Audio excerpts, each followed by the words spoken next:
So there we are. All right, yeah, Pops was telling me I needed to get a channel video, and I'd been lazy about not doing it. I'm not going to lie. But I finally got one in. So I thought, hey, let's do that. Let's share that. Let's make it almost look kind of professional a little bit. So what we do here. Now, we don't have anybody today, which is good because this week was a hectic week, and I didn't get a lot of chance to I wouldn't have had a lot of chance to prep for one.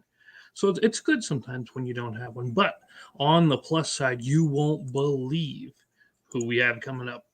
I can't say yet because we didn't finalize the dates. But one is going to be soon. They're going to let me know Sunday. And that's going to be huge. That's what she said. And there's going to be another one coming at the end of July. Yes, it's the end of July. You won't believe it. I'm not going to tell you, but you're going to like it. All right. So let's see. Yeah, she almost cursed. I sent out. What is Ben? Ben, Big Sexy's here talking to me, which is cool on the thing here. So he ought to just stop in for a minute. Yap on the text. But yeah, so I sent out about 25 requests over the last week or so. Some have said yes. I think so far 4 definite yeses, which again, it's a shotgun thing. There's been 7 no's, which, okay. Some of them said they can, they just don't have time, which is fine. And I know some of them pretty well, so if they say they can't do it, they really don't have the time. So that's not a big deal. But yeah, and then I'm waiting to hear back on some other ones. Like, who did I ask? Like, I really wanted to talk to the guys at Flying Frog. I sent them one because, to be honest, they were one of the big influences for me getting into games. Like, it was my first game was Betrayal at House on the Hill, like I was talking about before with somebody, and then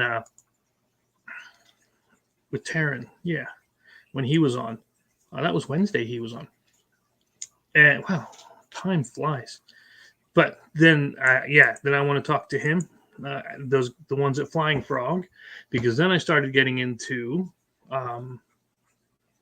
A Touch of Evil, of course, and then because I have Fortune and Glory with the 2 main expansions, and I could only find like one of the hero packs, and of course I ordered the expansions off of their site. So I got Fortune and Glory, which is fun. I enjoy that, and I had the original. Okay, listen to this one. I had the original Touch of Evil with all 3 of the expansions, everything for it. I mean, everything for it. And then Floods. They suck. That's all I can say. But I have the 10th anniversary edition, so now I just got to go back and get the Coast and something Wicked. I'm just not sure if they're going to reprint those in the 10th anniversary thing like they did with the other ones. That's kind of why I'm waiting. I am still waiting for them to do Lair of the Spider Queen and Treasures and Temples for the Fortune and Glory, because that's been put out for pre-order for a long time. It's just, well, they said they haven't had a chance to get the actors back in to do the pictures and everything. So that's that. Who else did I reached out to a lot of people. Heck, let me just do the thing here. And yeah, it's telling me there's 12 that haven't responded yet, which is fine. But yeah, 3 definite yeses here. And some more that I'm sure will, because I've talked to them before. So yeah, that'll be cool. Now, let's see. So what else have I been doing this week? Well, the first thing I did was we've been testing the tar out of Murder Spree. Now, when you're doing your job, and again, I'm sure people have, you get to a point sometimes where you just know something's going to go right, and you get a feeling for it. Now, when we were playing Murder Spree at first, and it took about a good 2 weeks or so of revisions and changes until it got to this point. But the last 2 times I played Murder Spree, which again is really, really a bad statement to say out of context, it just felt right. It's just, yeah, this is what I wanted it to be, you know? Once I made like 1 or 2 tweaks near the end, I think Murder Spree's done and fine. I tested it with different player counts. I've tested it with different locations just to make sure those locations I had weren't a fluke. So yeah, I'm ready to move on from. So now we have the armored heist, the armored car heist. We have Murder Spree, and then the last one we'll have is Turf War. That's the one I'm going to work on next. And once that's done, then Slaughterville 3 is done. It's in the books, off to do what it's got to do. Yada yada. Bye bye. In the meantime, they did. If you missed the updates, and really, I don't read all the updates I get from games that I backed. But I've been talking to the shipping company and what do they call them? The freight forwarder, whatever it's called, and they're talking to the manufacturer. They're getting you have to get exact dimensions of everything, exact weights, customs values, some other back end details. But once they get all of that, I filled in what I knew, and most of the stuff is going to have to be filled in by the manufacturer. And as soon as they get that, they'll arrange the boat, and the director's cut's going to be on its way. And I know a bunch of people like that's my second most viewed video is the director's cut unboxing, which I guess people like boxes and stuff. But the thing is huge. If you have Slaughterville 2 already, put 4 of them together, and you'll get just about the size. It's still a little small. 4 boxes together is still just a little small. But yeah, the dang thing is huge. Anyway, so that's what we've been doing. Of course, we've been testing gun hunting as well. Waiting on Big Sexy's supposed to come down tomorrow. And I say tomorrow, but that'll be Saturday the 25th. And we're going to put together a quail pen, and we're going to bolt it right to my shed. We're going to put the quail pen together. Then we're going to build Redneck Engineer an incubator. I have all the parts. He's bringing the cooler and everything else down, but I have and we're going to do it. We're going to film it. We'll probably show it Monday. If not this Monday, then now we can't do it the next Monday because that's going to be the 4th of July special. Yeah, that's the 4th. So we won't post it on that next Monday, but because that's going to be where we want to see everything else. Also, speaking of, if you're paying attention, right now is CromCon 26. It is going on right now. I do have the links in the description. At least they were last I checked. I'm not looking at it on YouTube right now, but I will. And if you make the time. Let's put it this way. Make the time. Yeah, go down and click on the Comic Related Madness Facebook group or Pops' YouTube channel. And go ahead and check that out. You definitely want to go there and check them out. I think we'll be on Sunday, 7:30. But yeah, definitely go do that. All right. Okay. So that's where we're at with the games and stuff. And we're just going to try to keep this one as short as we can tonight because I want to go check out the CromCon stuff too. And I won't do a stream snipe. That's not my way. I want to talk about a bunch of the different games we got this week, like the Librarians. I didn't even get a chance to play it yet, so I can't talk about it. Same thing. I got Hard City, which is an older Kickstarter one. Wow, that light is bright as all get out. I'll have to remember to put the studio lights in next time, so you can see better. Still pretty. Okay. Zombicide. Yeah, do you see Zombicide right up here? Zombicide 2nd edition, right? I got Washington ZC. I got all of it for the whole thing. I got the RPG, which is again one of the things we're going to talk about. I haven't played it yet. I just didn't have time. That's. I like making games, but it doesn't leave much time for playing. So yeah, same thing with the Tiny Epic stuff. Even the Tiny Epic stuff I haven't had a chance to play. I got to get back to them. They were another one that said they would come on once the campaigns and things ended. I got to reach out. I got to reach out to them. I think I sounded Canadian there for a second. But anyway, rambling. So what we did this week is I went tornado on the game shelf, the RPG shelf, and so on. And I just started, okay, what are the things we are not going to play? Some of the games were in the shed because they were kind of ruined from flood stuff. So those I was holding on out of hope, but I just decided to tear them apart, strip them for their pieces, and throw them into a designer kit. I think I have like 5 plastic bins of 8 plastic bins now after the tornado cleaning. That's what I call it, tornado cleaning, because I just get rid of everything.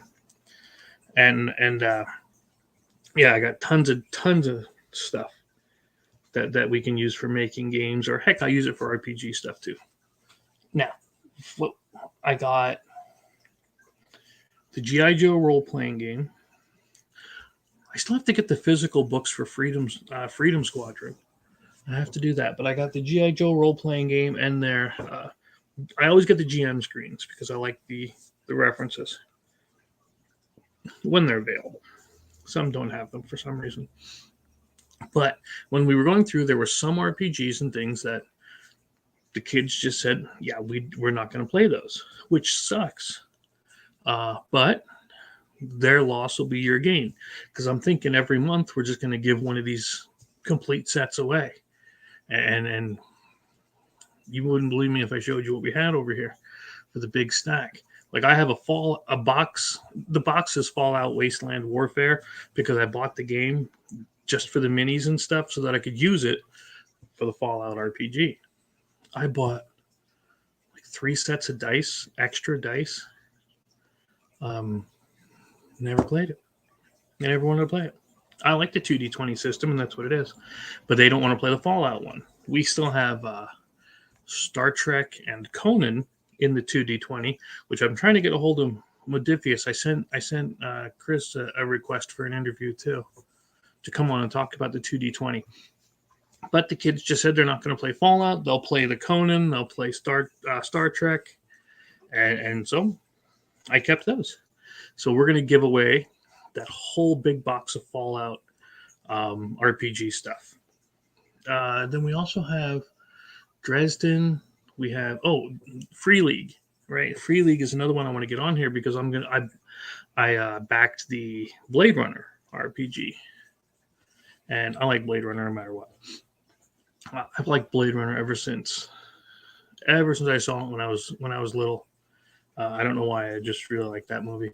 And so I also like Alien, so I got their Alien RPG. In fact, Gale Force 9, another company I contacted, I have their Alien board game. And it's like, get away from her, you know.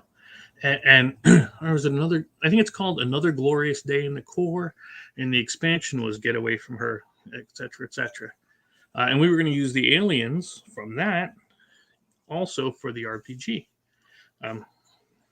They decided they don't want to play that. And I have a starter kit for that. I had extra dice, the GM screen. I think it looks like 2 books, and the initiative cards and all the cards that came in the sets. So I mean, it's stacked, and we're going to be giving this stuff away because I'm not throwing it out, you know. And there's a couple other ones over there. There's one set we're going to give away of RPG books, but I'm saving that for when we announce the guest. So there's that. That was Ender's home. Okay, that was the notifications we get. All right. So what else did I do this week? So we did the games, of course. We know designing and making and so on, and we went and we had fun with all that. One of the first things I got, and aside from the GI Joe RPG, which I didn't even crack that book yet. In fact, the GM screen, it comes with the GM screen and the Oubliette something adventure. It's still in the shrink wrap. I didn't even open it. I did go through all my dice and divvy. Look, that's how much of a weirdo I am. I divvied up all the dice so that it matched. I took all of the cards for Savage Worlds because I got the Savage Worlds core rulebook, and I got the decks of cards that go with it, and I put them in sleeves so that keep it all protected. But I did get this Cyberpunk Red Jumpstart. I've been playing Cyberpunk 2077 on the PS5 for a while, and I've been enjoying it, and I liked the setting from before, even before I knew about the video game. I just never got this. Well, now that my kids were, the older ones anyway, playing the Cyberpunk video game, they're like, I said, hey, do you want me to get the Jumpstart kit? Which, as I'm sure you're aware, is quick start rules, all of that. And again, naturally, I didn't just go quick start rules. I grabbed, what else did I grab? I grabbed Netrunner deck, of course, dice. I got it does come, it comes with a lot of maps, and I didn't know that. There's the dog. If I'd have known it came with a lot of maps, I wouldn't have gotten the giant book of Cyberpunk battle maps. That's it's huge. It's huge. So that came with that. I got the GM screen, of course, with it because, like I said, I want that. And there was also a data something pack. Now, the reason I got the data something pack was because it came with a pad of character sheets, and I'm too lazy to print them out. So if you've already got a pad of character sheets ready, I'm going to pick that up. So yeah, and my bag of dice. I also got these. Now this isn't Cyberpunk essentially, but what I have in here are those flat minis, and it's just the acrylics in front and back. So they were pretty cheap. So I grabbed a set of those. There goes the stand. And if I'd have known, and I didn't know because, again, I didn't open it because I got crazy busy. But that Jumpstart kit not only comes with these freaky weird dice. See that? I don't know how much I'm feeling that because they're kind of rough to read. Keep in mind, smaller, right? They're cool looking, don't get me wrong. And it came with 4 6s and 2 10s, but it also came with standees. Now, if I had known it came with standees, I wouldn't have went out and bought the other thing. But that's my fault for not reading it. On the upside, we have extra variety. And I hate these standee clips. I'm not a fan of them. But we'll use them because they were free. Well, not free, but they came with the thing, and it was relatively inexpensive on the miniature market there. Now, the other thing I got, and I did contact this guy to see if he wants to come on and talk about it, and talk about the changes that were made and so on. I am a Marvel Comics fan from the older Marvel Comics anyway, not so much the new ones, but I grabbed this, the Marvel Multiverse role-playing game. It was like $10. And it uses something called a D616 system, which, again, I haven't had a chance to read yet, but decent enough art. Nice layout and all that. Once I get a chance to read it, we'll go over it more in depth, but yeah, it uses D616 because it's Marvel 616 universe is the main universe. And if you roll 3d6, you roll 3d6s, and if you get a 6, a 1, and a 6, then you get something special. At least that's what I heard. But it has, this is just the basics. It has the archetypes, some powers, some of the standard heroes. And of course, and it gives you their stats and all of that, So, and again, it was $10. And I reached out to him and I said, "Hey, you want to come on and talk about it? Tell me how it is. What's changed?" Because this is the playtest version of the rule book. So I said, come on, talk about what's changed since then, since this is released, because that's important. I just found out about this. That's why I just got it. Because I like Marvel. Plus, it doesn't take up much room. And I'm wondering if we can't use all of the Crisis Protocol minis that I know I have, in order to play that. Because I have battle mats like crazy, and I have those minis doing nothing, because we don't play that Crisis Protocol. So I wonder if we couldn't use them for this. That'll be something I ask him if he comes on. All right, but otherwise, I want to play Final Girl. You've seen it up here every time in the shot. Goodbye, Zender. Be back. Same thing with Descent. I've had this since release. Do you know how many times I played it? Right, 0, none at all. Shelf of shame, right there. It is what it is. Hold me accountable to it. But I don't want to stay on too long tonight. I want to go check out the CromCon as well, and I'd hope you would too. So you know what? I was going to talk about pacing in the comics because I think I do want to say something about this because it's going to bug me if I don't.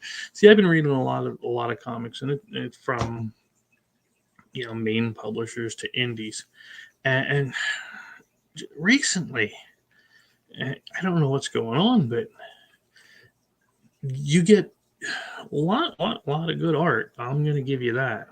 A lot of them have nice art, but it's the story inside of it that's kind of lacking.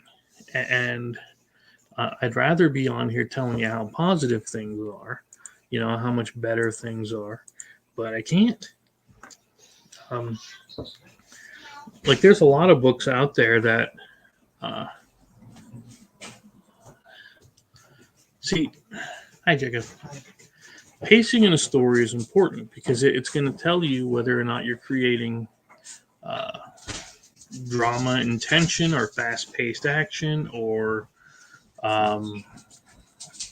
it can turn people sitting at a diner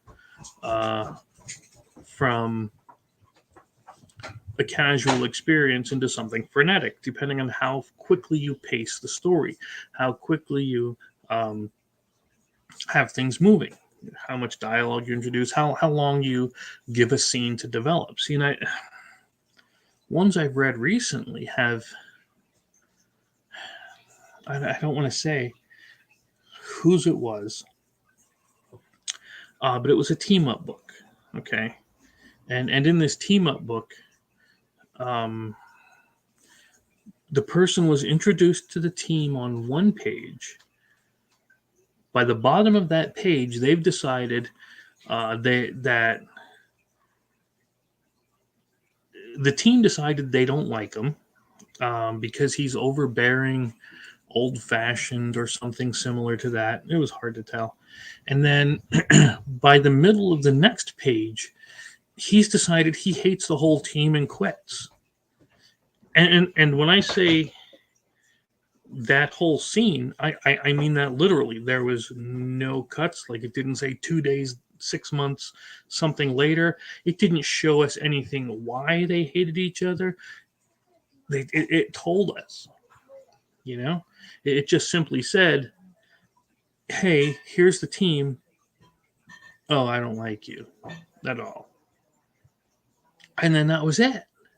And if they had given something and like that time to develop, show me why they didn't like each other. What about him didn't you like? But so many of these stories these days don't do that. There are a few that have gotten it right. And again, I won't say which ones just because I don't want to lead towards the bad ones. But it's I don't know. It's hard to say something like they need a good writer or they need a good editor, but that's truth. That's what it is. They don't have someone to tell them this isn't working. I think too many yes people are around, and or they don't even bother to ask anybody. Because that's one of the things I always tell people when I teach writing is get somebody you don't like to read your book, or get somebody who doesn't know you to read it, and if they come back with no objections, then okay, you're good.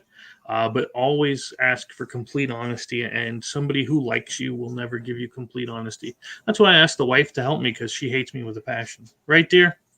I don't hate you, but yeah, I will definitely be honest. Okay. So yeah, and that's important. And as frustrated as you're going to get sometimes with what they're saying, like when I did the first book for the Slaughterville stuff,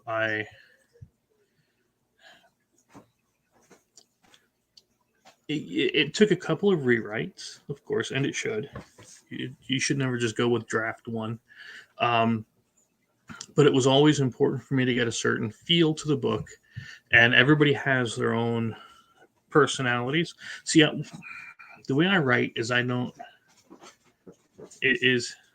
the characters tell me their story. And now sometimes, and this is the case for the rewrites, I misunderstand what they said, if you will, and we have to rewrite it. But for the most part, they have their own sets of personality traits and quirks and things that come out with them, and I try to stick with that. Now, when I went into the book 2, again dealing with pacing, there are quite a few pages with a lot of text on it, but those were important. They were necessary, and it was going to be 48 pages originally, but I couldn't do it. I couldn't cut it down, because if I took the information out, the pacing would be off. The some parts of it wouldn't make as much sense. It would have felt rushed. So I just did what we had to do, and we expanded it to 56 pages, and that gave it enough. I could have padded it to 58, or not 58, to 60, but then again, it just wouldn't. It would have been too much. It was like a movie that goes too long. But 56 for this one just is right. It is it is where it fits. So yeah, pacing in a book is difficult to do, because you have to understand where your story is supposed to be and what kind of emotion and feeling and you're trying to elicit, what you're trying to get across. For instance, if you're trying to get something that, and this isn't even art comes in secondary for it, and they as long as you have your descriptions in, the artist can really take it somewhere else. But what I mean with the pacing from the story is, if you want to take something that's supposed to be highly tense, like sneaking out of a barn in or better yet, what the heck was that? Resident Evil 7. When you're walking up the stairs right near the beginning of the game, or when you're climbing down the ladder, and there's the guy standing in the corner, like Blair Witch-ish. Okay, if they had just let you slide down the ladder and quick do a spin around, it wouldn't have been as impactful, because it's that slow pace that made it that made it feel claustrophobic. Of course, small panels, when they do the art, can do that too, which is really cool. It's neat how they can do that. I don't get all of that, but I'm not the artist. I write. Now, if you wanted something faster, more frenetic, you would want more punchy dialogue. You would want to describe the scene as more well lit, or the action moving quickly, depending on on what's going on. But really, the best advice I guess I could give is, again, give it to other people. Have them check it out, and let them read it. I know you want to save the surprises and all that, but if the surprise isn't that good, nobody's going to be impressed with it. And it might do well the first one, but that it'll show in the second book if they weren't a fan of what was going on. and I can promise you, there's some books that I've read this week that I won't, unless the team changes, I won't be getting the next ones. All right, so yeah, so I guess let's see, what else do we have? So that's pretty much what we did this week. Read a couple of comics, not many. I wish I could have had more. We talked to Pops a bit, and again, please go check out the CromCon stuff going on now. Links down below. It's going until Sunday the 26th, so you have different guests all throughout the whole thing. And let's see, we're going to check out the RPGs. We're going to set up our first giveaway. We're going to do it kind of like the Big Sexy Outdoors giveaway that we do on Mondays, where all month I'll check the comments here, and and then we'll take the names from each of the Wednesday and Friday comments. We'll put them onto that wheel of sexy, or whatever that wheel thing is that he uses, and then spin the wheel, and that's who's going to get one. So that's who's going to get one of the RPG sets or sets of comic books, because I got some of those I'm going to give away too. So whatever we decide to give away, and I haven't decided what that's going to be yet. All right, so yeah, I knew this would be a short one because I got stuff to get done. I got Dawn of the Zeds too. I forgot to tell you that one. I did get that one this week, the 3rd edition of that. Also, Gale Force 9, if you don't get me more Firefly Adventure, something's going to be wrong. We need more sheets of that. And if you do have more and I just don't know about it, my bad. Also, we got Assassin's Creed Brotherhood of Venice up there. If you didn't get a chance to play that, Triton Noir, Okay, that's all I'm going to say. We're looking to talk to the people from Lobotomy 2. Dave, I know Dave from he backed Slaughterville, and I know him from the BGG stuff. So we're going to try to get him to chat about Lobotomy. I used to like that game, but otherwise, that's where we're at. Instead of rambling, we're just going to let you go. Don't forget, book 2 is coming out in August. We're on page 30 or something like that. So they should be ready. They should be ready by August. We have Slaughterville 3 done, but it's still in pre-order. So you can still grab your copy of that, as well as our other stuff, especially Gods of Metal. You want to get that. If you like deck builders, again, everything I do is solo. So if you like deck builders, you want to grab Gods of Metal. Director's Cut is coming in, and Gone Hunting is going to be hopefully September, as long as we can get this sucker tested and working. Other than that, that's where we're at. And I'm going to leave you there. Until next time, we'll see you.